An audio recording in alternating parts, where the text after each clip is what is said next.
بہت سے جلسوں میں جاتا ہوں، میلہ لگتا ہے، اور جب تک جرجیت صاحب کا نمبر نہیں آ رہا باہر گھومتے رہتے ہیں بہار اور ہر جگہ. آپ کے علاقے میں بھی یہی حال ہے. اور ان لڑکیوں کے پیچھے لڑکے، جس جگہ چوڑی کی اور اس کی دکان ہے وہاں تم کیا کر رہے ہو بھائی؟ جو خالص لیڈیز سامان بک رہا ہے، زیور بک رہے ہیں، چوڑی بک رہی ہے، جہاں جینٹس کا ایک سامان نہیں وہاں تم کیا کر رہے ہو بھائی؟ الفاظ کڑوے ضرور ہیں لیکن سچ ہے. اللہ کی قسم ایسا لگتا ہے جیسے ایک کتیا کے پیچھے 10 کتے بھاگ رہے ہیں. یہ حال ہو جاتا ہے. میں نے پہلے ہی کہہ دیا الفاظ سخت ضرور ہیں، کڑوے ضرور ہیں لیکن سچ ہے. حضرت عائشہ کہتی ہیں الرجال والنساء جميعا، اے اللہ کے نبی کیا اس میدان محشر میں مرد بھی ہوں گے عورتیں بھی ہوں گی؟ قال نعم. نبی اکرم کا جواب سنو، ہاں مرد بھی ہوں گے عورتیں بھی ہوں گی، مرد بھی ہوں گے عورتیں بھی ہوں گی. امام کائنات نے جب یہ کہا تو حضرت عائشہ رونے لگی اور روتے ہوئے کہنے لگی ینظر بعضهم الی بعض. اے اللہ کی نبی کیا مرد عورتوں کو اور عورتیں مردوں کو دیکھ رہی ہوں گی میدان محشر میں؟ کیا مرد عورتوں کو اور عورتیں مردوں کو دیکھ رہی ہوں گی؟ اللہ کے نبی اس کا جواب کیا دیتے ہیں؟ ہاں عائشہ، نہ مردوں کا پردہ عورتوں سے ہوگا نہ عورتوں کا پردہ مردوں سے. مرد بھی برہنہ عورتیں بھی برہنہ، مرد بھی ننگے عورتیں بھی ننگی ہوں گی، مرد عورتوں کو اور عورتیں مردوں کو دیکھ رہی ہوں گی.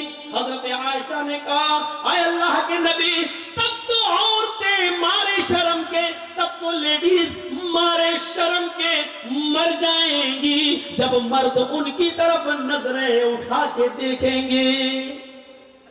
یہاں اگر کوئی لڑکی پہ لڑکا نظر نہ ڈالے نہ دیکھے تو وہ کہتی میرے میک اپ میں کمی تو نہیں ہے، میرا ڈریس تو صحیح ہے، پھر لڑکا دیکھ کیوں نہیں رہا ہے؟ یہاں یہ حال ہے اور وہاں کیا ہوگا؟ حضرت عائشہ کیا کہہ رہی ہیں؟ تب تو عورتیں مارے شرم کے مر جائیں گی جب مرد ان کی طرف نظریں اٹھا کے دیکھیں گے. اللہ کے نبی فرماتے ہیں عائشہ اتنی پرواہ کس کو ہوگی کہ کوئی مرد کسی عورت پر شہوت کی نظر ڈال سکے، گندی نظر ڈال سکے، غلط نظر سے دیکھ سکے. معاملہ اتنا سخت ہوگا کہ ہر انسان کو سورج کی گرمی اور اس گرمی سے نکلنے والے پسینے سے بچنے کی فکر ہوگی. میدان محشر میں وہ سورج جو 7 نیزے کے فاصلے پر 1 میل کے فاصلے پر ہوگا اور اس کی گرمی سے جسموں سے پسینہ ٹپک رہا ہوگا اور لوگ اپنے پسینوں میں ٹخنوں کے برابر، پنڈلی کے برابر، گھٹنے کے برابر، ران کے برابر، کمر کے برابر اور گلے تک ڈوب رہے ہوں گے. ہر انسان کو یہ فکر ہوگی کہ ہم اپنے آپ کو بچائیں، کوئی کسی کے اوپر گندی نظر ڈالنے کی جرات نہیں کرے گا. یہ چیز ہمیں کیا بتلا رہی ہے؟ وہ بادشاہ نے جو کہا تھا وہ اس کے سامنے یہی سب تو ہے، یہی سب تو تھا. اللہ کے نبی سے کسی نے پوچھا آپ کی عمر 63 سال 63 سال اتنی زیادہ تو نہیں ہوئی ہے کہ داڑھی کے بال سفید ہو جائیں؟ آج کل تو 40 سال کی عمر میں 30 سال کی عمر میں سفید ہونے لگتے ہیں. اس کی وجہ یہ ہے کہ جو بھی ہم صابن استعمال کرنا چاہتے ہیں کر لیتے ہیں کیمیکل والا، جو شیمپو لگا رہے ہیں وہ ہے، اور جو تیل جو بھی آئل ہم سر میں ڈال رہے ہیں اس وجہ سے آج ان کیمیکل. ورنہ 60 سال کی عمر تک بال کہاں سفید ہوتے ہیں؟ تو میرے بھائیوں اللہ کے رسول سے صحابہ نے کہا آپ کے بال عمر سے پہلے سفید کیسے ہو گئے ہیں؟ آپ کے اوپر بڑھاپا کیسے نظر آ رہا ہے؟ تو اللہ کے نبی نے جواب یہ نہیں دیا تھا کہ میری 4 بیٹی ہے زینب، رقیہ، ام کلثوم اور فاطمہ، مجھے ان کی شادی کرنا ہے، ان کا گھر بسانا ہے، ان کے لیے لڑکے دیکھنا ہے. یہ جواب نہیں دیا تھا کہ مجھے بیٹیوں کی ٹینشن ہے، مجھے بیٹوں کی ٹینشن ہے. اللہ کے نبی نے اس کا جواب یہ دیا تھا کہ مجھ پر جو بڑھاپا ٹائم سے پہلے جو تم دیکھ رہے ہو، بیفور ٹائم جو بڑھاپا میرے اندر دیکھ رہے ہو، جو اولڈنس میرے اندر دیکھ رہے ہو، یہ بیفور ٹائم اولڈنس جو میرے جسم پر، میرے شریر پر تمہیں شو ہو رہی ہے، دکھائی دے رہی ہے، مجھے سورہ نبا نے، سورہ حاقہ نے، سورہ قیامہ نے، سورہ دہر نے مجھے بوڑھا کر دیا ہے۔ ان سورتوں میں قیامت کا جو ہولناک منظر بیان کیا گیا ہے، اس ہولناک منظر نے ہمیں بوڑھا کر دیا ہے۔ مجھے ہر وقت اللہ کے سامنے جواب دہی کی فکر ہوتی ہے۔ وہ چیز ہمیں کیوں نہیں ہوتی؟ کیسے ایک آدمی سگریٹ کو اپنے منہ پہ رکھ لیتا ہے، کیسے ایک آدمی شراب کی بوتل اٹھا کر پی لیتا ہے، کیسے ایک آدمی اذان ہو رہی ہے اور کیرم بورڈ کھیلنا گوارا کر لیتا ہے، کیسے ایک شخص، میرے بھائیوں، انڈیا پاکستان کا میچ آ رہا اور یہاں اذان ہو رہی ہے اور وہ دیکھ رہا ہے، سوچ رہا کہ نماز بھی ضروری ہے اور یہ بھی ضروری ہے۔ اگر یہ میچ 5 اوور ختم ہو گئے تب تک تو، اور ہمیں نماز پڑھنے چلا گیا تو میچ کا مزہ نہیں لے پاؤں گا، جبکہ جماعت پڑھ کے بھی آ سکتا ہے، جیسا میچ ختم ہو جائے گا، ارے لوگ بتا دیں گے کون جیتا، ارے لوگ بتا تو دیں گے، لیکن ایک بال کا جو ٹیسٹ، جو مزہ آ رہا ہے وہ ہم پھر نہیں لے پائیں گے۔ اس چکر میں وہ نماز نہیں پڑھتا ہے اور میچ دیکھ لیتا ہے، یہ کیسے گوارا کرے؟ میں نے کل اورنگ آباد کے اندر ایک واقعہ بیان کیا تھا، میں چاہتا ہوں کہ چونکہ آپ کی تعداد اتنی زیادہ نہیں ہے اس لیے اس واقعے کو یہاں بیان کر دیتا ہوں، کل انشاءاللہ کچھ نئی چیزیں ہمارے آپ کے سامنے رہیں۔ سنیے قرآن کریم نے کیا کہا ہے، وَمَنْ أَعْرَضَ عَنْ ذِكْرِي فَإِنَّ لَهُ مَعِيشَةً ضَنْكًا۔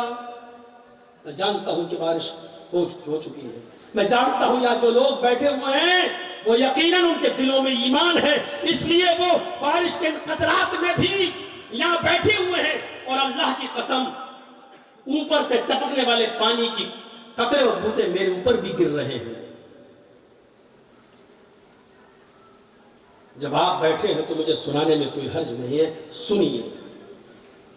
نماز چھوڑنا ایک الگ چیز ہوتی ہے، سن لیجیے، اور نماز سے اعراض کرنا ایک الگ چیز ہوتی ہے۔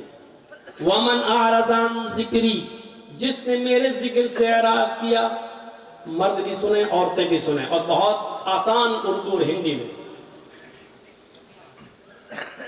جو میرے ذکر سے اعراض کرے گا، جو میرے ذکر سے اعراض کس کو کہتے ہیں؟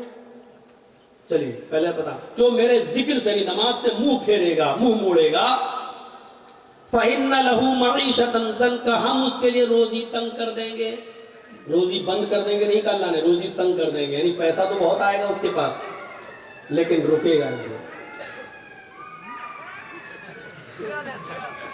آپ لوگوں کے موبائل میں اس کی آواز نہ چلی جائے، اس کو کٹ کر دینا، ورنہ لوگ کہیں کہ مولانا جرجیس جنگلوں میں بھی تقریر کرتے ہیں، اور ایمان تازہ ہو جائے گا لوگوں کا، تو تھوڑا سا اس آواز کی کٹنگ کر دیجیے گا، ان کا کام ہے۔ وَمَنْ أَعْرَضَ عَنْ ذِكْرِي فَإِنَّ لَهُ مَعِيشَةً ضَنْكًا، جو اللہ کے ذکر سے اعراض کرے گا، منہ موڑے گا، ہم اس کی روزی بند کر دیں گے، بند نہیں تنگ کر دیں گے، ٹائٹ، اس کی روزی کو ہم تنگ کر دیں گے۔ تنگ کرنے کا مطلب ہوتا ہے پیسہ بہت آئے گا لیکن رکے گا نہیں۔ 50,000 روپے ایک دن میں ہماری آمدنی ہو گئی، لیکن شام تک کبھی بیوی بیمار، کبھی بچہ بیمار، کبھی باپ بیمار، ختم، 5,000 قرض اور لے لیا۔ ہوتا ہے کہ نہیں ہوتا ایسا بہت سا؟ ہمارے اور آپ کے ساتھ جب ایسا ہوتا تو ہم لوگ کیا کرتے ہیں؟ مولانا صاحب، مسجد کے امام کے پاس جاتے ہیں، مولانا صاحب کیا برکت نہیں ہو رہی ہے؟ کیسی برکت؟ ارے پیسہ تو بہت آتا ہے لیکن رکتا نہیں ہے۔ تو وہ مولوی کیا کر لے؟ اگر مولوی کے پاس پیسے کو روکنے کی طاقت ہوتی تو بیچارہ 5,000 روپے میں وہ کیوں نماز پڑھاتا؟ اللہ نے بتایا تم جب میری ذکر، میری نماز سے منہ موڑو گے ہم تمہاری روزی تنگ کر دیں گے۔ تم نماز 5 وقت کی پڑھنا شروع کر دو اور پابندی کے ساتھ پڑھنا شروع کر دو۔ اذان کے وقت تمہیں کام کی فکر نہیں، نماز کی فکر ہونی چاہیے، جماعت کی فکر ہونی چاہیے، پھر دیکھو تمہاری روزی میں کیسے برکت ہوتی ہے۔ 50,000 نہیں آئے گا، 2,000 آئے گا لیکن رکے گا۔ آپ 1,800 خرچ کر پائیں گے لیکن 200 بچے گا۔ 1,000 آئے گا، آپ 800 خرچ کر پائیں گے لیکن 200 بچے گا۔ یہاں تو 50,000 آ رہا ہے، بچتا ہی نہیں ہے، کوئی یہ بیمار، کوئی وہ بیمار، کوئی۔ اعراض کس کو کہتے ہیں؟ اب سن لیجیے اعراض کیا ہے۔ بارش ہو رہی ہے، ہمارا غلہ، ہمارا دھان سوکھے میں گھر کے آنگن میں رکھا ہوا ہے، اور باہر ہم کرکٹ کھیل رہے ہیں۔ کسی نے کہا صاحب بارش ہو رہی ہے، دھان بھیگ جائے گا، لیکن ہم کرکٹ میں لگے ہیں۔ اس کو کہا جاتا ہے دھان سے اعراض کرنا، یعنی اس کو اپنی روزی روٹی کی فکر نہیں ہے، کرکٹ کی فکر ہے۔ ایک اور مثال دے دوں، ایک اور مثال دے دوں۔ بچہ رو رہا ہے اور اپنے رونے سے اشارہ کر رہا ہے کہ ماں میں بھوکا ہوں، مجھے اپنی پستان سے لگا اور دودھ پلا۔ بچہ رو رہا ہے لیکن ماں کو اپنے بچے کی فکر نہیں ہے، بلکہ ٹی وی میں لگی ہوئی ہے اور دیکھ رہی ہے ساس بھی کبھی بہو تھی۔ تو اس کو کہا جاتا ہے کہ اس نے بچے سے اعراض کیا۔ بچے کو پھینک نہیں رہی ہے، بچے سے پیار ہے اس کو، لیکن اس وقت اتنا دماغ اس کا بچے میں نہیں لگا جتنا سیریل میں لگا ہے۔ ارے اگر سیریل نکل، بچے کو تو بعد میں بھی دودھ پلا دیں گے، لیکن سیریل نکل گیا تو پھر کہاں بار بار آتا ہے۔ یہی حال ہے نماز کا۔ اذان ہو رہی ہے، میچ دیکھ لوں پہلے، کیونکہ نماز تو بعد میں بھی قضا کر لیں گے، لیکن میچ نکل گیا تو کہاں روز روز آتا ہے۔ یہ چیز،